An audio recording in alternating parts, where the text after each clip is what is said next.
Tickling semen. Good. Oh, hello. I didn't see you there. I was just, anyways, my name is Bro, and I want to tell you a little story. So today's story is the story of a woman and a dolphin. Sounds like a nice family-friendly story, and... Wait, what? What was that? She does what with the dolphin? So many of you may have heard of the story due to the kind of twist that happens later in the story. Should we reveal the twist now? No. Let's save that for later. Now, before I tell you this story, I want to kind of give a little warning as to what this story contains. Actually, before I give you the content warning, I'd like to give you a pre-content warning content warning. The contents of the content warning contain things of a sexual nature. Now, for myself, I typically hate the way that sexual things are talked about in most media. A lot of the articles that I had to read for this story use words that are kind of euphemistic. So instead of saying words like mating, reproducing, or copulating, which are more scientific, a lot of these articles would say things like, did the deed, made love, or did it, like a bashful suburban stepmother speaking about crass things in front of her children. So for this story, yes, there is sexual things, but I want to present them in a kind of scientific way that is informative, yes, hopefully interesting, and more hopefully funny. And I also want to say that if the stuff that happens in the content warning does scare you off, that is okay, but if you're a person like me, I hope that the contents of the content warning kind of are like reading a menu before a very exciting meal. And also, as further incentive, I have cut the sleeves off of this dolphin shirt in order to maybe hopefully convince you to stay as well. So anyways, on to the menu.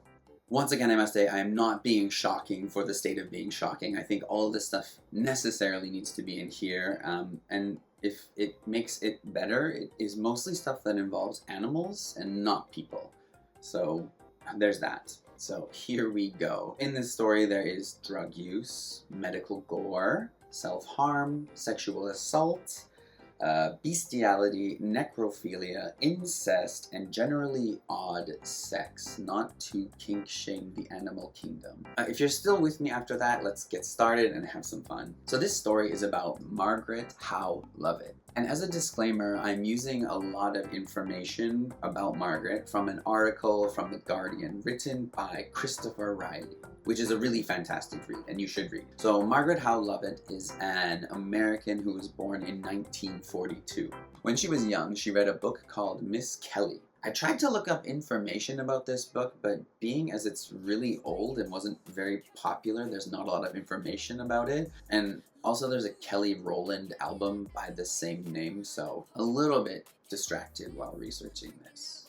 Stole is Kelly Rowland's best song. You can fight me on that.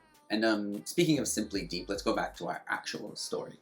So the basic gist of the book Miss Kelly is about a cat who can understand English. Unclear if the cat can speak English, but the cat uses its ability with English to help other animals. So, being that this was the 1950s or 1940s when Margaret Howe Lovatt was reading this book, she did not, like future generations, become a furry, but in fact she was inspired to believe that it might be possible to teach animals to understand human language. So, if you were going to teach an animal human language, what kind of animal would you choose? I think like maybe parrots or dogs or dolphins. I'm not sure why the dog has eyes, but the dolphin does not have eyes. The dogs have eyes. It's like a really bad Wes Craven ripoff movie. The crows have eyes. Well, in her 20s, Margaret Howe Lovatt was living on an island in the Caribbean, so it's kind of only natural that she decided that dolphins would be a worthwhile animal to pursue. And, I even have a dolphin video game. Why was I not reading this in the beginning? So Margaret landed on working with dolphins, probably because her brother told her about a secret dolphin laboratory that was on the same island that they were living on. So this information drop brings three questions to mind. Number one, how did her brother know about a secret dolphin lab? Number two, how secret is this secret dolphin lab? And number 3, why do my siblings not just walk around handing out side quests like this? Not long after this, she visited the lab, knocked on the door, and kind of just told them that she was there, she wanted to help out in any way she could. The man who answered the door was Gregory Bateson, an English anthropologist, social scientist, linguist, visual anthropologist, semiotician, and cyberneticist. And we need to talk about this man for a little while because this is a crazy smart person. And because it's going to get a little bit Inception-y at this time, I'm going to keep a list here so we can keep track of where we are in the story as we go a few layers deeper. So Gregory Bateson, he is the son of a famous geneticist and growing up was affected deeply by the death of his 2 older brothers, one of which died by war and one of which died from a self-inflicted gunshot wound. These deaths caused Gregory's parents to place all of their expectations onto Gregory. But Gregory, being a kind of amazing person, seems to have risen to the challenge. So before World War II, Gregory Bateson was doing anthropological fieldwork in Bali, Indonesia, and Papua New Guinea. And man, to do anthropological fieldwork in Papua New Guinea, I think I need to explain a little bit about Papua New Guinea so we're going to go a layer deeper. Papua New Guinea is believed to have the greatest density of languages in the entire world, with about 750 unique languages located on these islands. And these languages are in various stages of their life cycle. Some are endangered, some are new languages.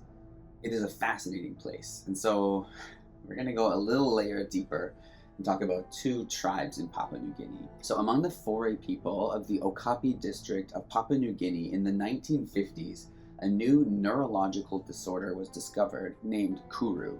Kuru coming from the Okapi word to mean trembling. So Kuru begins with symptoms that come on about 10 to 13 years after the exposure to this disease.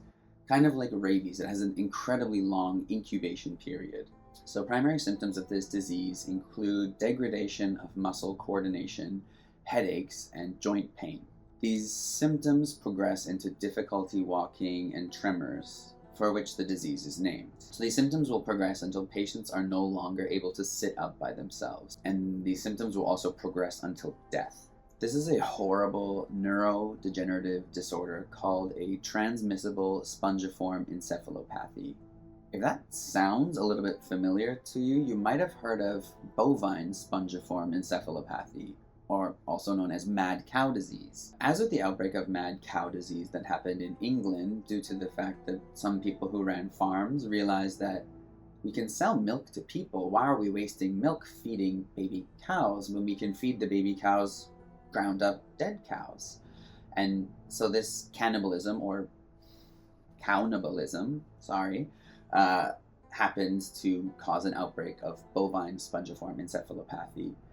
Much the same in Papua New Guinea among the Foray people, they have a funeral practice where some of the people attending the ceremony will eat some of the flesh of the deceased. In this ritual, it is believed that one of the 5 souls contained within, I think just humans, called the Ama, will give those a blessing to whoever consumes it. But unfortunately for these people, instead of a blessing, they got a prion disease, which comes from misfolded proteins. Another interesting group of people in Papua New Guinea are the Adolo people, who live on the south side of a mountain called Mount Sisa, which is also famous for these really tiny frogs that have pointy noses. And sorry, we're not getting into another level. I want to talk about the frogs, but we're not going to talk about the frogs. Sorry.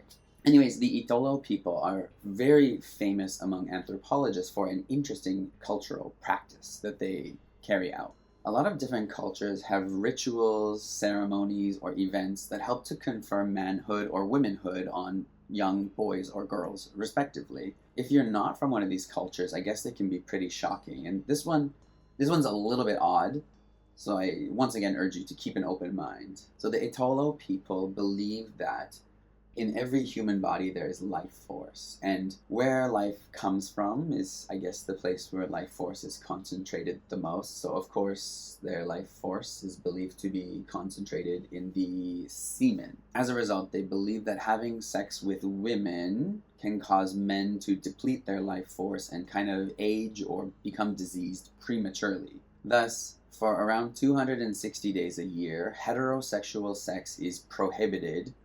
The article I read said is prohibited around their houses or their vegetable gardens. I don't know why the vegetable gardens. Maybe life force? I don't know. So naturally, if you believe that sex with a woman depletes your life force or makes you weaker, and your wife cannot protect you from the ravages of aging or time, then, as a result, I think you know where this is going, you gotta depend on your bros. So homosexual sex is just okay at any time. Okay, so I did say that this is a bit out there, but so far it sounds like kind of utopia for those kind of like anti-gay politician people who can pretend to have the perfect white picket fence life at home, but also can receive socially acceptable bro jobs whenever they want. I mean, you're on board so far, right? And where we might get less on board is that as a coming-of-age practice, young boys are expected to ingest the semen of their elders in order to grow big and strong. And so, in the interest of being culturally relative, I don't think I should engage in deciding whether or not this practice is morally okay, but whatever. I just think it's interesting that because they believe that non-procreative heterosexual sex depletes your life force, and that homosexual sex can kind of produce human flourishing, male flourishing in this case, it's kind of unsurprising that in this Pepsi challenge, gay sex kind of wins, right? I mean, if semen was a performance-enhancing drug, I don't want to finish that thought. You get it, right? But anyways, back to the eToro people. Unsurprisingly, they have very, very low birth rates, and allegedly, according to one article I read, they have been reported to kind of travel to other tribes of people, kidnap children, and take them back and raise them as their own. So, I don't know. It's interesting. So, as I said, I'm not getting into the morality of this, but I find it incredibly fascinating, and it nicely dovetails with something that will come up in Margaret's story a little bit later. So, let's put a pin in that as we will return to Gregory Bateson. During World War II, Gregory Bateson developed a theory called schismogenesis, which comes from the Greek words for splitting or cutting apart and creation. So this theory looks at how groups of people develop social divides. He was tasked with using this theory as a kind of anthropological, psychological warfare in order to divide and conquer the enemy. So cool. He and his colleagues also developed a theory called the double bind theory, which sought to explain how schizophrenia develops in some patients.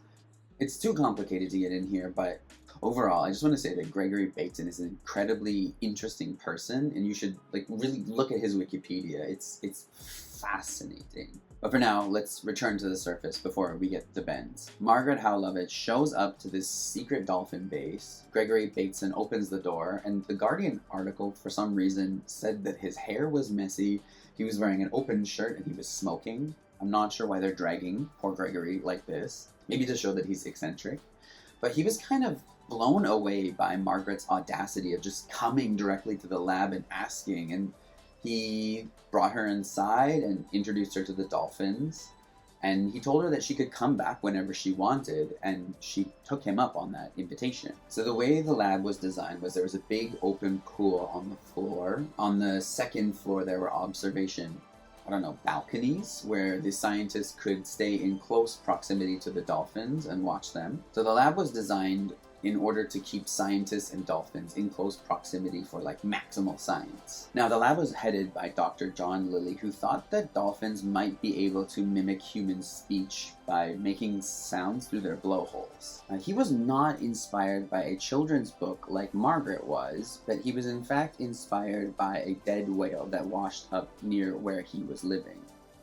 At least that's what the Guardian article said happened. The Guardian article only stated that Lilly was inspired by this event, but in my research, I found out how it actually went down, and the Guardian article really buried the lead on this one. So let's hear John Lilly's dead whale story.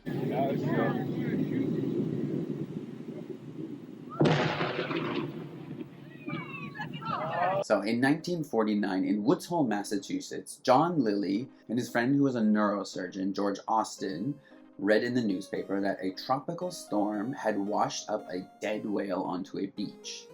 So very, very naturally, their first thought was, how do we get our hands on this dead whale's brain? They, in what I can only imagine was a very excited rush, ran to the library where their friend Per Scalander was, and they told Per about the dead whale, and Per was immediately on board, which is just really fantastic for them because Per had a car. So, this is 1949, remember, there are no cell phones, so they called ahead to the Coast Guard, and they said, there's a dead whale where you are, can we come and can we take its brain? And the Coast Guard was like, sure, however, you have to hurry because there are a lot of people coming to dissect the whale. So put a rush on it. The best we can do for you is to post an armed guard by the whale and I guess try to stop any of the looky-loos from cutting off parts of the dead whale. So John, George, and Per gathered up some carpenter tools and 30 gallons of formaldehyde, which they somehow put in Per's car, and they got in the car and began the 5-hour car ride to Biddleford Pool, Maine. During the car ride, apparently George and John just kept badgering Per, asking him just several questions about whales, everything about whales. So in this car, it's just like a big whale fest. I guess like 3 dudes chilling in a car, just vibing about whales. And this really helped to get John excited about whales. So they arrive at the beach, and John is just looking up at this massive whale, and he's just so taken aback by the absolute size of this beast. This like majestic creature that came from the deep. Like, perhaps with very little ability to read the room, Per, I guess not sensing how meaningful this moment was for John, just piped up and started spouting out facts about how big a whale's penis is. Per started telling them various facts about whales' genitalia and promised to demonstrate the anatomy if the dead whale was male. Demonstrating the anatomy? Yeah, sure, Per. That's what I call it too. Unfortunately, because they wanted to access the brain, they had to kind of turn the whale over, and that put the whale's genitalia out of reach, which I guess is for the best because John Lilly described the smell of the rotting whale carcass as rotting beef mixed with very, very rancid butter. Tasty. So they began cutting the whale open and they managed to remove the brain, but unfortunately the whale had been dead longer than they thought, so as soon as they lifted the brain out, it kind of popped like a balloon filled with chunky vegetable soup, and rotten brain just kind of went all over the place. I'm sorry. Regardless, John thought that this giant whale's brain just must make them so intelligent and that they must be capable of something really amazing if their brains are so big. So from that very moment, John was kind of fascinated by whales. He just wanted to learn more about them. So he and his first wife, Mary, would travel around the Caribbean. They would rent boats and just go whale spotting. On a personal note, I'm really jealous. These stories seem to be full of these people who just discover something in their childhood or when they're younger, and then they're just like completely fascinated by that thing, and they make that thing their thing. I don't know if it's just them retroactively telling the story and just filling it with the passion they developed later about it, but man, just like to take something and just be so captivated by it. It's really impressive. On one of their marine mammal peregrinations, Mary and John spotted a dolphin laboratory that would later become a place where John would work. So apparently on a day when both Dr. Lilly and his wife Mary were in the laboratory, Mary was watching a dolphin undergo a procedure that was using some brain imaging techniques. And apparently they cannot put dolphins under anesthesia because for humans, when we're put under anesthesia, our body takes over and breathes for us. But for dolphins, they require a conscious effort to keep breathing. And so they cannot put the dolphin under.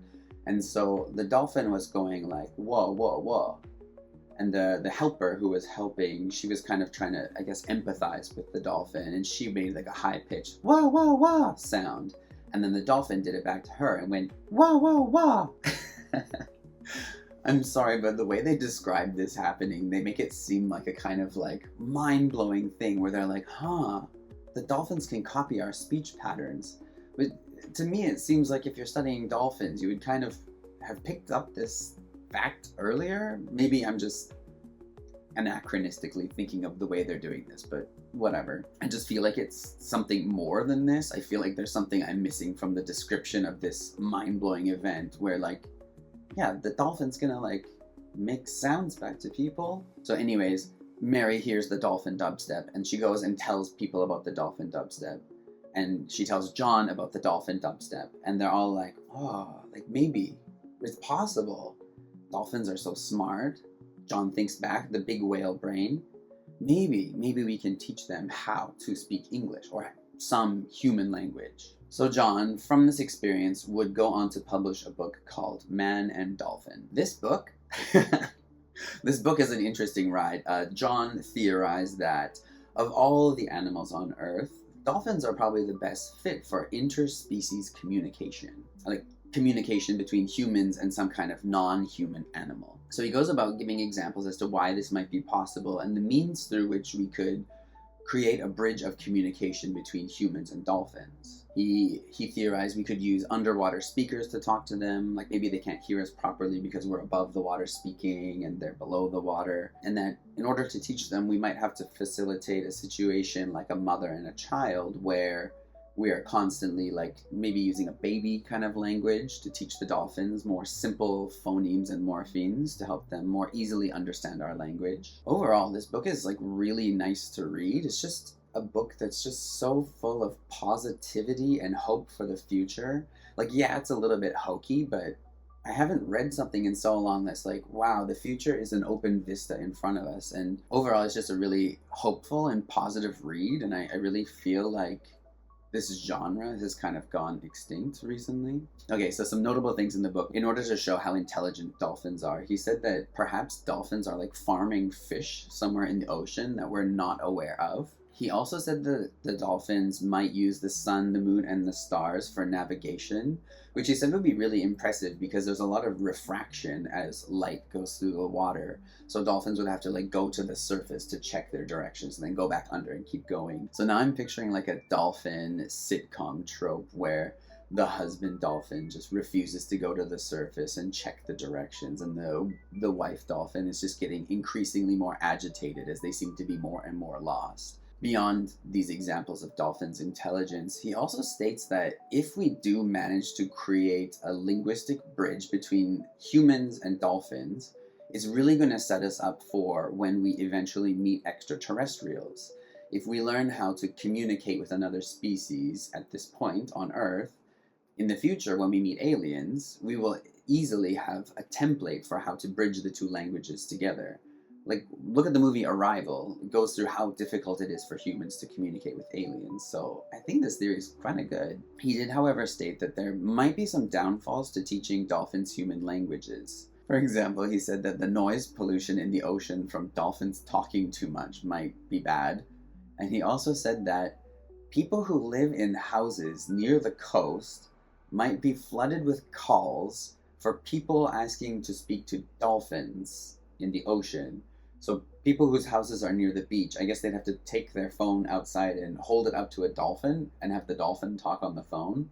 I don't know if this is serious or this is just some kind of boomer humor. He also said that dolphins might be able to help us in war by, I'm not kidding, going up to the listening equipment of submarines and kind of yelling into their loudspeaker, temporarily deafening the person who's listening. Like, throw them a System of a Down, like, wake up! He also said that dolphins could be used in underwater retrievals or Titanic scenarios. He also said that dolphins could be like the most qualified marine biologists we could ever possibly have, which I guess would be unfortunate for any humans hoping to become a marine biologist. Is anyone here a marine biologist? They could become underwater cartographers, creating a complete map of the ocean floor for us. This was more implied than actually said, but he did kind of state that if we get dolphins to an appropriate linguistic level, they could hold a chair at the United Nations. And he had pictured some kind of harmony between the humans and dolphins. Whereas I would kind of picture a Dolphopocalypse or Dolphageddon, as The Simpsons quite clearly predicted. Now, the whole thing is a little bit silly, but the nerds at NASA took enough time away from craning their necks upward to look at the stars to look downward at John Lilly's book, and they thought that his ideas have some kind of merit, so they threw some funding behind his research. So Dr. Lilly was able to open his new lab in 1963, and it was only a few months later that Margaret would knock on the door and be welcomed into this laboratory. So back to Margaret, she was very intrigued by the dolphins, and she decided to spend as much time as possible trying to be around the dolphins, teach the dolphins human sounds, and I think the passion here is really impressive. I couldn't find whether or not Margaret was being paid for this work, but damn, the passion behind this woman is just really, really fascinating. So she came to the conclusion that there was a problem, and I think this is a big problem that a lot of language learners face. It's when you're in class, yes, you're using the language, you're exposed to the language, but once you leave the class, then you're not really practicing that much. Every day the scientists would pack up and go home, and the dolphins would just be left to their own devices. They would go back to speaking the dolphin language, I guess. It wasn't a truly immersive English environment for the dolphins. So, of course, there's only one possible solution to this. We'll have a live-in teacher teach the dolphins. So Margaret approached John with this idea of becoming a live-in teacher for the dolphins, and so John was probably just like, yes, fantastic idea. And so she set about waterproofing an area of the lab for herself to live in, as well as one of the dolphins. So in the lab, there were 3 dolphins. There was Sissy, Pamela, and Peter. Apparently, Sissy was the alpha amongst the dolphins. They kind of described her as pushy and loud. Like whenever a woman is like a little bit assertive, they call her like a fat, bitchy Karen. So that's Sissy. Pamela was described as shy and fearful, I guess a bashful little clam. And the third and last, Peter, was the only male, and he was kind of described as a troublemaker and a bit of a rapscallion. So they chose Peter because he had not had any, and I quote, human-like sound training. I guess they didn't have the budget to get him a vocal coach. This kind of reminds me of when they were making the Han Solo movie, and somebody kind of threw Alden Ehrenreich under the bus and said they needed to get him acting lessons. Except that Peter's a dolphin, so this is way less bitchy. Not mad. I mean, I guess she just likes the attention. See, Gretch, I told you she's not mad at you. I can't believe you think I like attention. So the goal was to have Margaret live in the lab 6 days a week. In the waterproof laboratory, there was a dry bed, as well as a desk that was suspended from the ceiling where she could do paperwork.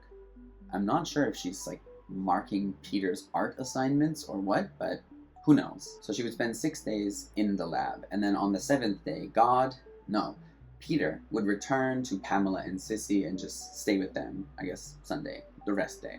In the summer of 1965, the Dolphinarium opened up. So in the summer of 1965, they opened the Dolphinarium, and on the very first night, Margaret lay in bed in the darkness, surrounded by salty water and a dolphin peering at her through the darkness, and kind of started questioning what the hell she was doing. And I feel like, who among us has not lain on a slightly salty mattress with something peering at us out of the shadows, just questioning our life choices? It's relatable. So in their very first lessons, Margaret was trying to teach Peter how to say, "Hi, Margaret." But she found that the letter M was really difficult. I'm not very familiar with dolphins, but I guess like the pursing of the lips for the M sound would be quite difficult. I know this situation is very bizarre, but I really think you have to give Margaret credit. Like, have you ever had a job where you're like happy to spend 6 days a week doing that job completely full time? I think it's just really admirable. Aside from the lessons, Margaret really thought that her time together with Peter outside of classes was also very beneficial. They kind of got to know each other a bit, and they started to care for each other. She also noticed that Peter started to take a very big interest in her. He especially apparently liked staring at her legs. I guess this is a little mermaid situation where he's kind of jealous that he doesn't have legs, or just fascinated because he's not used to legs. And he also was extremely fascinated with the back of her knees. I don't know why. Perhaps I watch too many horror movies because all this talk of like being stared at by an animal is just, it's giving me the creeps. However, we're about to encounter a new problem that kind of put a halt on their lessons. Well, you see, Peter was coming to a certain age where he was experiencing some changes in his body and some different new feelings emerging. I guess he was going through dolphin puberty. He started to feel these sudden and unexpected urges. So Lovatt being the only other creature around Peter, he started hitting on her. He started literally hitting on her. He would show his interest in Lovatt by gently, at first, rubbing into her legs or her knees, and then that rubbing started to turn into more...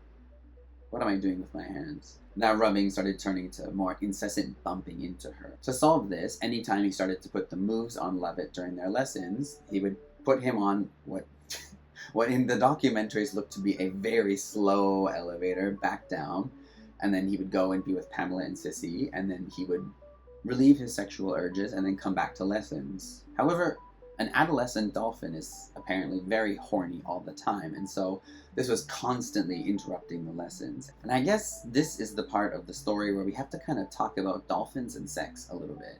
So I hope you brought your permission form and your parents signed the permission form. If your parents do not agree with sex being taught in the classroom, I'm going to have to ask you to leave the classroom, go to the next classroom. They'll be watching Saw 4, so you can do that.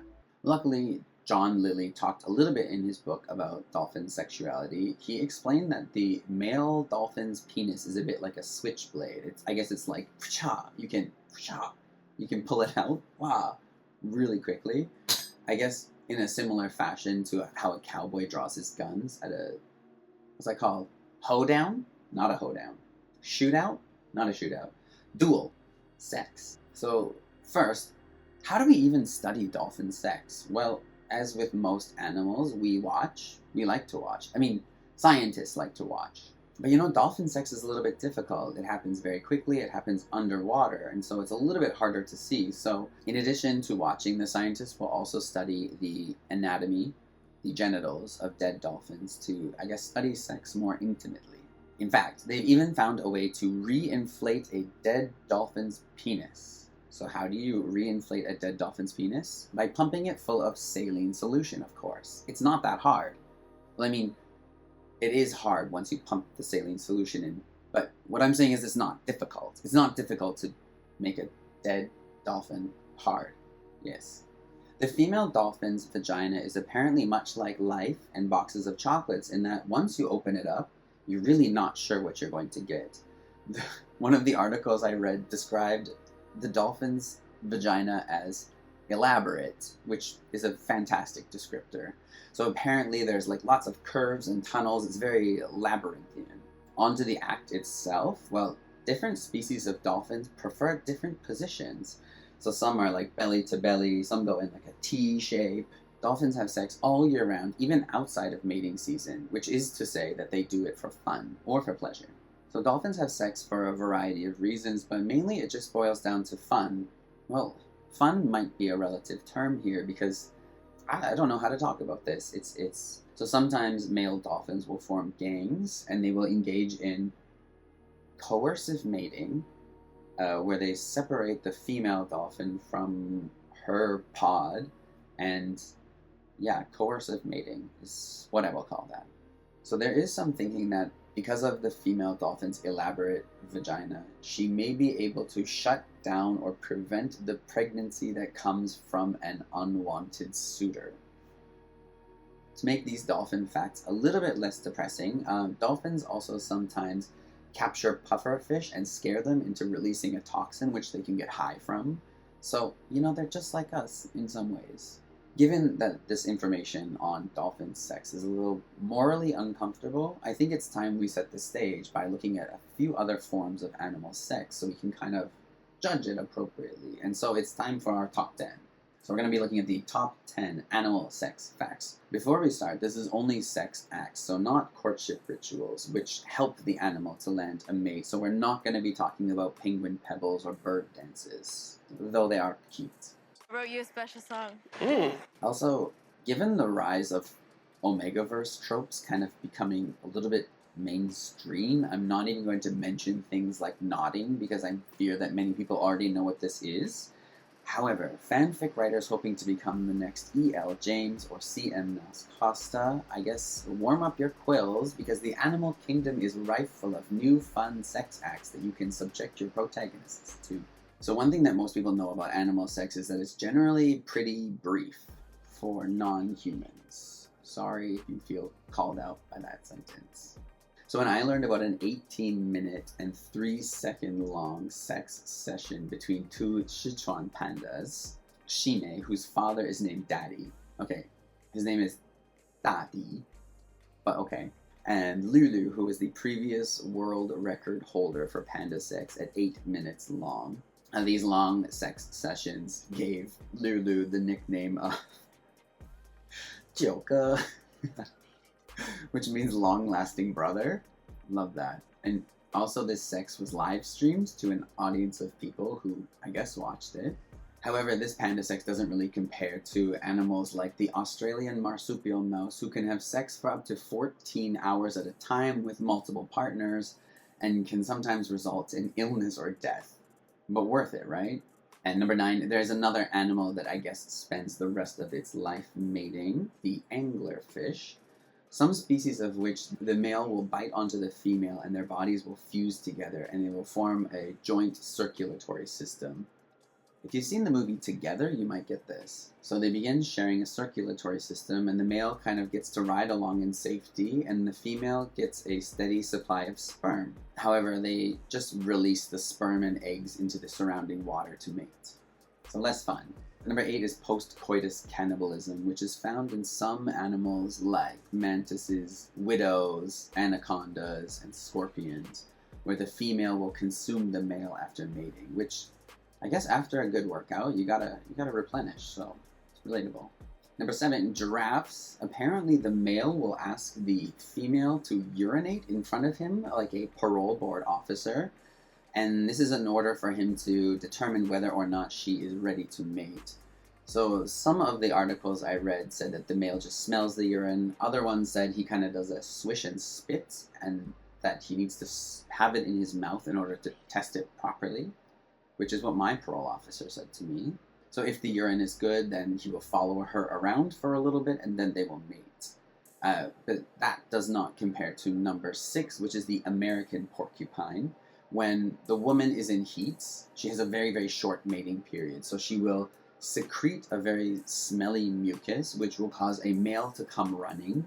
He will run over to her and pee all over her, which causes her to ovulate, and then they mate. And that further does not compare to hippos. Number 5, the male will defecate and urinate while waving his tail back and forth. And he'll kind of like fling it all over the place as a sort of foreplay, which attracts the female, and it usually will result in her doing what is called submissive defecation, where she also poos all over the place, and then they mate. So let's get away from bodily fluids for now.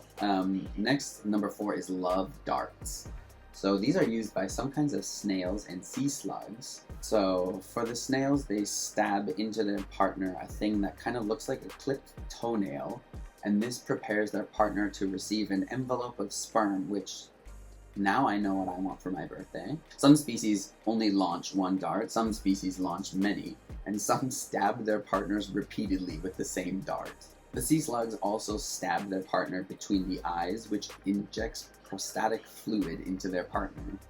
This is a little bit different, but I'm keeping it in number 4 because I feel like it's related. These are flatworms. When they're getting ready to mate, the two males will draw their penises and they'll engage in what is called penis fencing.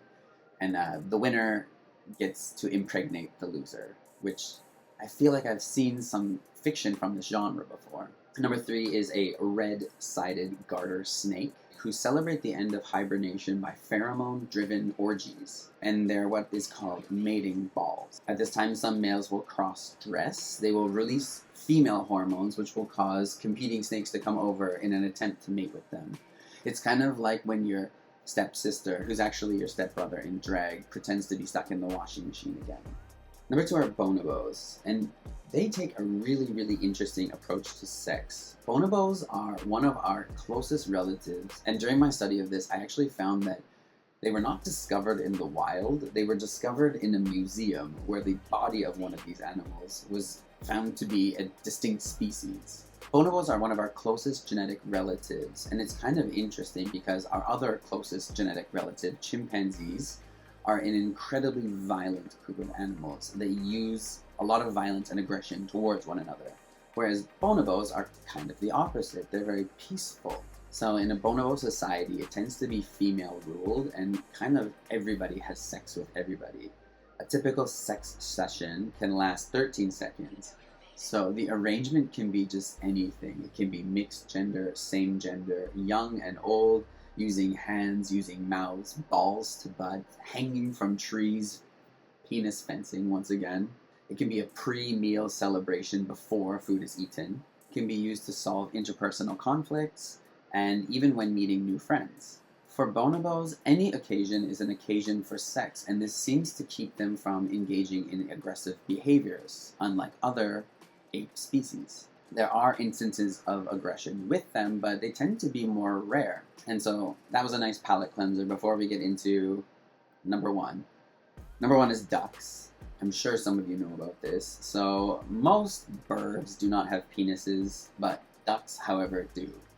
And they tend to be very well endowed.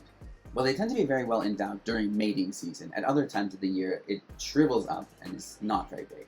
So apparently a duck's penis becomes erect and ejaculates all within a third of a second. At other time, it is stored within the duck's body. Unlike, I hope, penises that you have encountered, a duck's penis spirals counterclockwise, whereas the female reproductive organs spiral in the opposite direction. And similar to the dolphin's elaborate vagina, ducks' vaginas are also labyrinthian and elaborate. Well, also like dolphins, well, I don't think the term I used with dolphins, coercive mating, is quite blunt enough because the sex between ducks can be very violent. So with both ducks and dolphins, what appears to be happening is a genitals arm race where both the males and females are competing to have the superior equipment. The males are competing to impregnate the females, and the females are competing to not be impregnated by males they do not want to be impregnated by. Similarly, males are in a battle with one another where when a male duck is surrounded by other male ducks, his genitals will typically be much larger.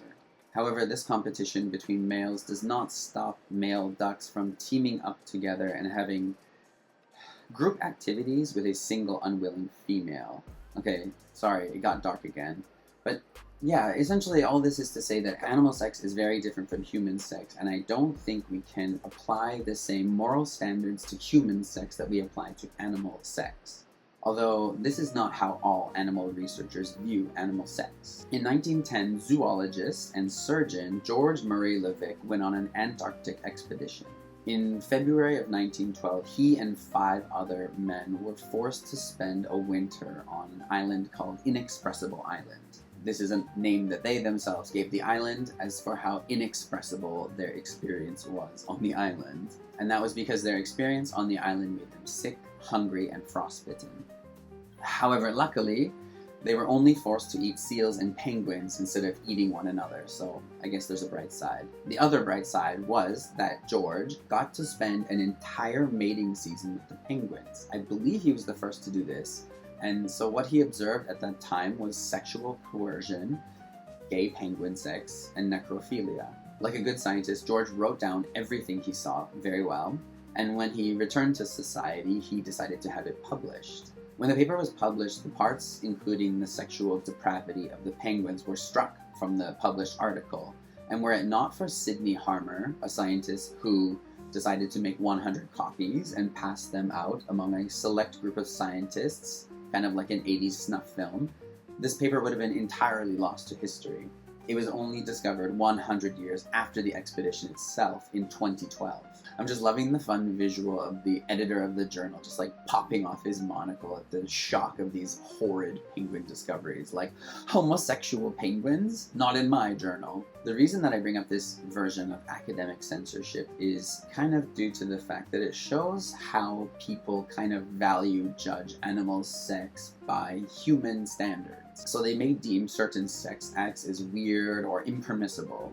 In his observation of penguins, George Murray Levick, in my opinion, correctly judged that a penguin engaged in necrophilia is simply experiencing a physiological reaction to a female in a position that is usually reserved for sexual situations, rather than whatever the hell would be present for human necrophilia, of which there are 10 levels, which we are not getting into. So, all the way back to Margaret and Peter. So every time that Peter got horny and they would send him on the elevator, this really started to interrupt their lessons, because I guess a male dolphin gets interested in sex very often. And so they decided that she would just help him out.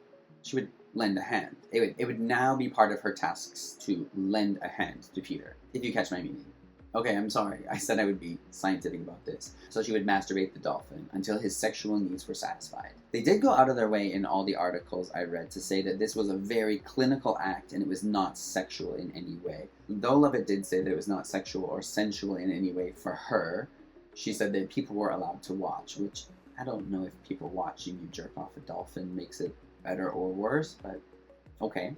She also said that it made them feel closer, like a kind of bonding exercise, which I guess that makes sense, sure. But she said it was more like she was scratching an itch that Peter couldn't scratch himself, and I would agree with that. Unfortunately, this part of the story tends to overshadow the rest, and I can't really blame people. Like the clickbaity title, did you know that NASA funded a dolphin sex laboratory with interspecies sex acts in the 1960s? I mean, it's a really attention-grabbing headline. Why wouldn't you write that? And I must confess, this is what initially attracted me to the story as well, because it's crazy. Naturally, I think this is where a lot of people jump off the story, but I think it remains interesting. And of course, this is inappropriate, but I think everybody makes sacrifices for their work. It just turns out that this specific sacrifice involves jerking off a dolphin. It's like the age-old argument in favor of sex work, and under a capitalist society, we're all using our bodies to gain capital, and sex workers are just a little bit more open and honest about it. Not that I'm calling Margaret a sex worker, she was not. To Margaret's credit, as I have said before, she really put herself into her work. I don't mean that euphemistically, it's just coming off that way. She was truly dedicated to helping humans advance their knowledge and to helping Peter learn a language. I am again going to say I think her work ethic is incredibly impressive. To her, the dolphins were more than just animals. They were sentient creatures worth protecting, worth educating. However, as it tends to happen, the sexual aspect got out. It caught on, people heard about it. It was even published in Hustler magazine at the time. And of course it was sensationalized and exaggerated. But then the story doesn't stop here. Apparently at this time, Dr. Lilly had been experimenting with the hallucinogenic drug LSD. At this moment in time, the US government was really, really excited about LSD and its possibilities. And so they were putting a lot of funding behind researching LSD at the time. So Lilly had been allegedly researching LSD for many years at this point. Okay, when you say researching, do you mean researching or researching? Well, apparently he had a license from the American government to study LSD, so I'm assuming it's real research. So naturally, if you have a license to drug and you have some dolphins, you're gonna, you're gonna put the two together. So he began injecting the LSD into the dolphins. Margaret, however, strongly opposed doing it to Peter, saying that it would interrupt their lessons, and Dr. Lilly agreed with her. However, Dr. Lilly was injecting Sissy and Margaret with LSD. Now, before you go out to the ocean and try to commit your own research, apparently LSD has very little effect on dolphins, and Lilly couldn't find any significant results. And at this time, Margaret, being a young woman in her 20s, felt she didn't have the power in the lab setting to really oppose Lilly's experimenting on the female dolphins, though she was extremely opposed, because as I did say, she does really care about these dolphins, and I'm going to say it again, this woman is awesome. However, I don't really want to paint a negative image of Lilly as he starts to leave the story. Yes, the dolphin thing he did was very reckless. But let's go through his biography a little bit to understand more about this man. Dr. John Lilly was a reputed physician, neuroscientist, psychoanalyst, psychonaut, philosopher, writer, and inventor. Wow. So this story is just full of these incredibly smart people. As with many geniuses, he was celebrated in his time, but he was also outcasted in several ways as well.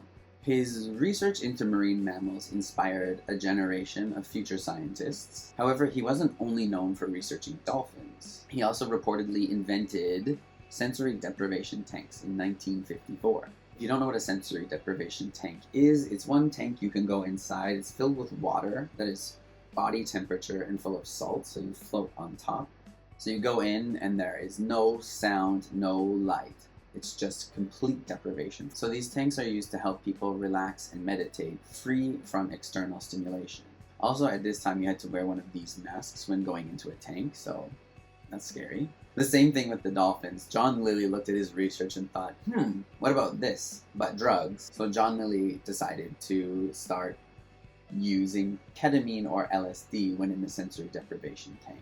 And if this is not somebody's business idea somewhere in the world, I would be incredibly surprised. John Lilly believed that you should use your own body for research, and he didn't really believe in subjecting anybody to anything that he would not subject himself to. Other notable experiments involve studies with explosive decompression at high altitude for pilots in World War II. He also pioneered methods to allow stimulation of animal brains without inducing pain, and mapped the pain and pleasure centers of some animals' brains. He also spent the last decade of his life going to conferences about whales and protesting the practice of whaling in Japan before Hayden Panettiere made it cool. And he became a little big in Japan as a result. I'm not sure exactly what happened in his research with dolphins that caused him to be a little bit apparently reckless, but I think this is just a slight blemish on the track record of a man who did some really amazing things. Lilly's work also inspired some popular culture. His work inspired a movie called Day of the Dolphin, which includes this fantastic line. Unwittingly, he had trained a dolphin to kill the President of the United States. Oh, and hey, he inspired the game Echo the Dolphin. Not this one. He inspired the original Sega Genesis one. This is the sequel. Echo the Dolphin, Defender of the Future. Oh, Defender of the Future. I think Echo failed a little bit. I told you. We stopped publishing this genre. Okay, back to Margaret. Unfortunately, due to Dr. Lilly's perceived recklessness with the dolphins, some of the funding was cut to the lab and it had to be closed. Despite the fact that Lovatt felt really close to Peter, some of the articles I read said that she loved him or he loved her, but I don't know. Despite the fact that Lovatt was very close to Peter, she, of course, couldn't take on a pet dolphin. So apparently they moved Peter to a different tank where I guess he was so despondent that he unalived himself.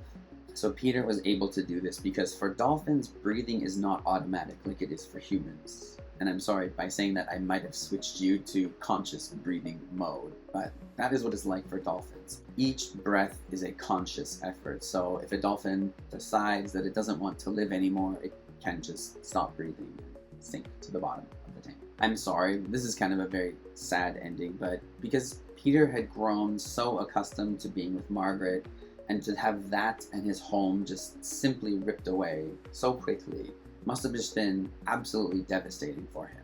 So since this time, nobody has tried again to teach dolphins English. Though dolphins do seem to have a very complex language, it seems that teaching them human languages is kind of out of the realm of possibility. For Margaret, she remained on the island, and she actually, with her husband, who is a photographer from the experiment, purchased the dolphinarium and converted it into a house where she and him raised their 3 daughters together.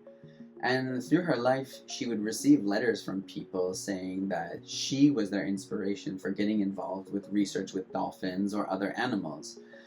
Hopefully not for the sexual reasons. But Margaret kind of became her own little Miss Kelly. So I feel like we need to talk about Margaret and Peter's relationship a little bit to close out the video. I want to argue that Margaret's actions were morally justified, And I think in order to do that, I need to set up some cases to help us compare these scenarios together and kind of come to a moral conclusion. Before we talk about these scenarios, however, I want to emphasize that Margaret and Peter's case is an exceptional one. In normal cases, sex with animals is very morally wrong. People tend to anthropomorphize animals and say that they can consent to sex with humans, but frankly, they cannot. They do not have the mental capacity to do so. They don't have the mental faculties to really understand what they're engaging in, and them agreeing to having sex with a human does not meet the criteria for another human to have sex with another human. So I'm just going to say it's entirely wrong. And I would say that because animals have mental faculties that are less powerful than most children, I would say that this is the same reason that we have statutory rape laws, and any sexual activities between a human and an animal is very wrong. Sorry. And I hope you'll forgive me as we just skip right past the argument that says that because animals cannot consent to having sex with a human, they cannot also consent to being eaten by humans. We don't have time. We simply do not have time. So very first, let's set up a scenario that is very clearly morally impermissible. And for this, we're going to have to take a deep dive into some Reddit lore. And dear God, no, we're not talking about Colby.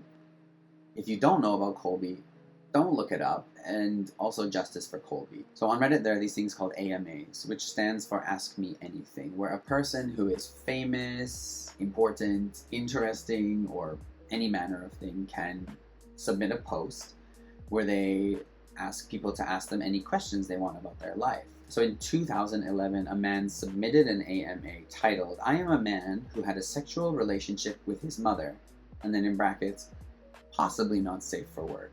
Yeah, really. This post and its poster were both verified by the moderators of the subreddit, so it's up to you if you believe that this story is real or not. Regardless of how true or not true this case is, I think it makes a fascinating story, and so let's talk about it. The story goes that there was a boy who was injured in an accident at the age of 14 that left him incapacitated. This is where the title of the story comes from. It's called the Reddit Broken Arms story. Although reading through the thread, I didn't see any reference to breaking his arms, but that's just the title of the story, so I will be calling it that from now on. As a pubescent boy who is now unable to gratify himself, he said he was going from twice a day to now 0 times a day. He understandably became a little frustrated and pent up, and he started to take that out on his family. So one day his mother approached him and said, "I know this situation has been difficult for you, but I think we have a solution." And so what initially started as manual relief turned into oral relief, and then turned into full penetrative relief. And I think you might be able to see some comparisons between Peter and Margaret's story and the Reddit Broken Arms story. In both cases, you have a caretaker taking care of the sexual needs of those they are caring for.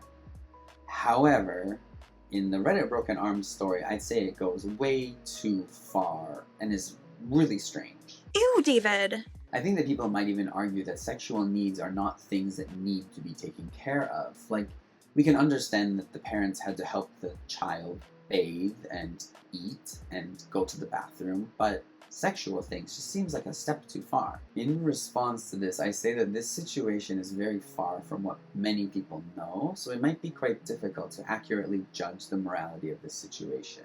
What I do know is that accidents like this that take you from a fully functioning autonomous human being to being completely immobilized can be very difficult psychologically. And also that going from masturbating twice a day to 0 times a day can cause irritability, depression, anxiety, and increased libido. It must be difficult, so even if you don't believe that the story is true, you can perhaps understand why sexual needs might need to be taken care of. And I really think you could empathize with going from a fully functioning human being to being immobilized must be incredibly taxing, and that any return to normalcy would be greatly appreciated. Although I don't know how engaging in these acts with your mother would be a return to normalcy, but whatever. So let's move on to a second example. So the second case is from a friend of mine who agreed to let me tell her story. And this is a real friend. It's not just me telling my story and pretending it's somebody else, so calm down. And I actually find this story a little bit harder to listen to as it involves some gory things, which I think is easier for me to imagine, so more difficult to listen to. So this friend many years ago was driving at high speeds on a highway late at night when suddenly a wooden crate appeared in the road in front of her. She swerved to avoid it, but was just about to go over a bridge, and her car hit a guardrail, and it flipped the car upside down, which was still going at high speeds, and so the car dragged for a while on its roof. So she had a sunroof inside the car, so that shattered on impact.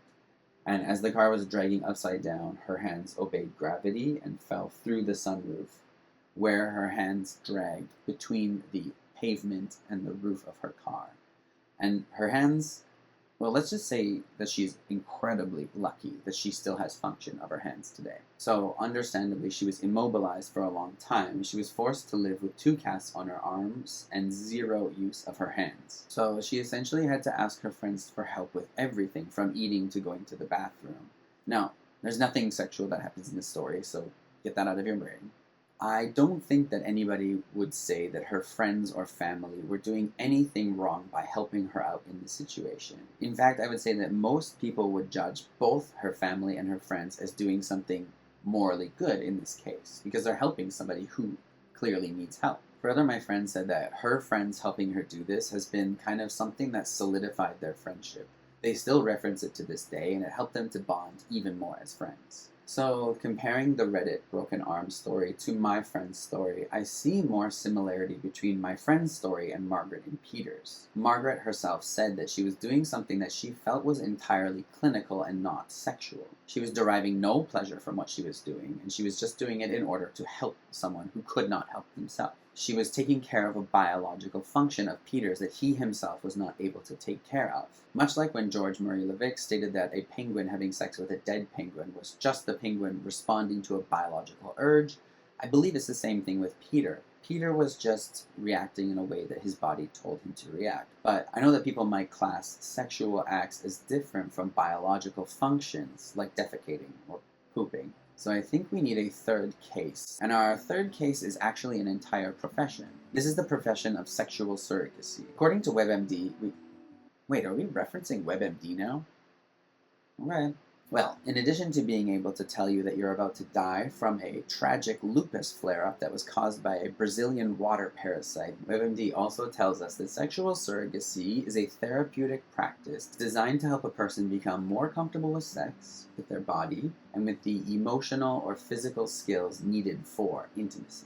Where sexual surrogacy differs from traditional sex therapy is that the sexual surrogate is allowed to engage in physical touch or intimate acts with their client. So I learned about this in a course on rehabilitative psychology, where I learned something that in retrospect is really obvious. So a professor relayed to us that every single person has sexual or romantic needs or desires. The professor elaborated that we tend to look at elderly or disabled people as kind of asexual, where we kind of view sexuality as being only for the sexy. So there are certain people that cannot act on their sexual impulses due to a physical disability, disfigurement, mental disorders such as phobias, anxiety, or trauma, or any variety of other causes that might make someone unable to involve themselves in intimacy. They are incapable of finding a partner to satisfy them through traditional means. So a sexual surrogate can provide sexual relief for those who are physically unable, or can help people walk through sexual trauma in order to overcome barriers to their sexual satisfaction. These people differ from sex workers because they have specialized training and are not there to just provide sexual gratification as sex workers do. They can help clients relax when sexual situations can be anxiety-provoking, or they can help them develop the social skills or sexual education needed to have a fulfilling sex life. Some of the functions they perform require no physical contact, and sometimes there's a 3-person relationship where it is a client, a therapist, and a sexual surrogate, and they work together to fulfill their needs. Despite the fact that most people watching this will never have a need for this kind of treatment, I think and I hope that you can at least empathize with the need for this kind of treatment, and you can understand why it might be necessary. While I am not comparing a sexual surrogate whatsoever with their extensive training in morality and ethics and sexual therapy to Margaret, who kind of just started jerking off a dolphin kind of haphazardly, I think you can see some parallels between the two. What I am saying is that there are cases where intervention of a sexual nature might be necessary, even if one or more of the parties experiences physical pleasure during this time. It doesn't make it any less clinically valid. So overall, when I look at what Margaret did, yes, it is funny, totally meme-worthy, and totally worth laughing over. But I also implore you to really look at this woman. She was so inspired to teach animals to speak, and so driven to help a fellow inhabitant of this planet. She sacrificed a hell of a lot of her comfort and her reputation in order to continue this experiment, which she thought was a great thing. She did something that was more than a little bit uncomfortable, and amongst many people, she became a laughingstock for this whole thing. But I really think that she deeply believed that she was helping out Peter. So it's really easy to criticize this whole thing as being weird as hell, because it is. But I also implore you to kind of sit back and be amazed by Margaret Howe Lovatt. Like, I think she deserves that. Thank you for watching.